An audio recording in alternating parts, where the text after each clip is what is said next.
Praise lord. నా ప్రాణము ప్రభువును గణపరచుచున్నది, ఆయన తన దాసురాలు దీనస్థితిని కటాక్షించెను. ఎప్పుడైనా గమనించారా? మన ప్రాణము ఆయన్ని ఘనపరచినప్పుడు, ఆయన కార్యములకు మనం లోబడినప్పుడు, ఆయన మరి ఆజ్ఞలకు మనం లోబడినప్పుడు, ఆయన ఆత్మ మనల్ని కటాక్షిస్తుంది.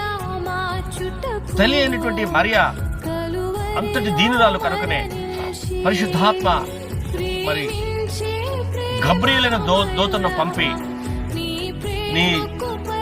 నీ గర్భవాసమున కుమారుడు పుట్టబోతున్నాడు, తనకి యేసు అనే పేరు పెట్టదు, అతను క్రీస్తు, అనేకుల కొరకు ఆయన క్రయధనముగా అర్పించబడబోతున్నాడని సెలవిచ్చాడు. గమనించారా? లూకా సువార్తలో మరి ప్రత్యేకంగా ఈ దీనురాలునే కరుణించాను అంటున్నాడు.